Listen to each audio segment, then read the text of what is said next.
Hello everyone, myself Subhash Turkadkar. I'm going to discuss about the low female labor force participation rate and its economical implication on Indian economy. If we see the graph showing the labor force participation rate across the G20 countries, the countries like Australia, China, Russia has the higher participation rate as compared to the countries like India, Turkey, and Saudi Arabia. And it shows the clear difference between the developing countries and developed countries. If we see the why female labor force participation rate in India is decreasing, there are some societal concerns which prioritize the child care and household responsibilities for women. This creates the double burden, making them difficult to enter and remain in the workforce. Additionally, the lack and safe transportation and affordable childcare facilities at workplace creates a significant barrier for working mothers. Furthermore, the skill gap and limited access to the education and training programs for women can hinder their employability. Finally, the persistent gender pay and the discrimination in the workplace discourage the many women from pursuing their career at any different workplace in India. If we see the graph showing that during the 90s, their workforce average workforce participation rate in India is near about 31%, but over the year it decreased to 21%. But despite this decrease, there is high enrollment increase in the girl participating in education level. This shows that there is difference between the educated women and the participating women. Also, we can show that South Asian countries like China, which has the highest labor force participation rate as compared to the India. This highlights the potential for India to achieve the significant economic gain by increasing the female participation rate in workforce.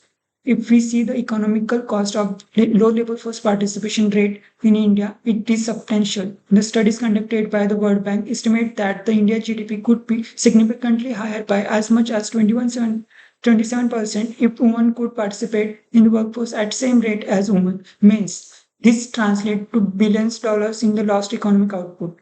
A smaller female workforce also translate to lower overall labor supply in the economy. This can lead to skill shortage and for specific sector hindering the economic growth and business productivity. When women are discouraged from participating in the workforce, there are decrease in the potential tax revenue for the government. This can limit to resource available for crucial public goods and services such as infrastructure development, education, and healthcare.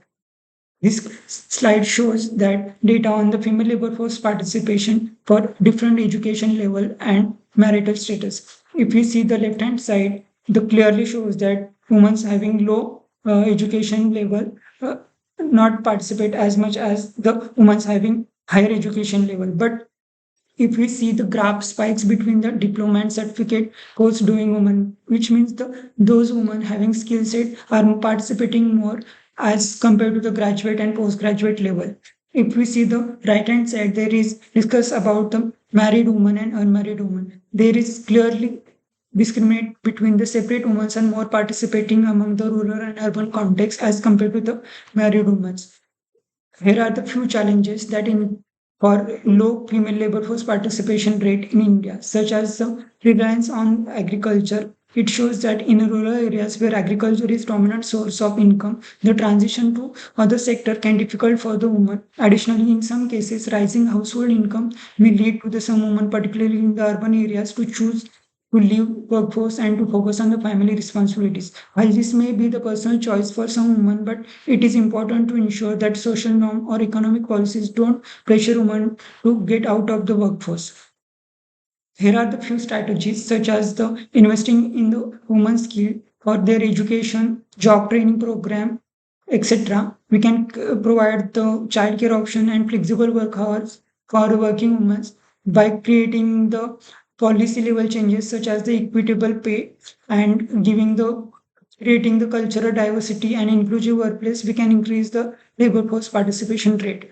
For this, the increasing labor force participation rate just not for the social justice, but it is critical for India's economic future. By investing in the human, creating the supporting environment, and discriminating the barrier, India can unlock the full potential and its female population. A collaborative effort involving the individual, businessman, government necessary to achieve this goal. Let's work together, create more inclusive, equitable future where all individuals, regardless of gender, have the opportunity to contribute their talents, skills to the Indian economy. Thank you for your time.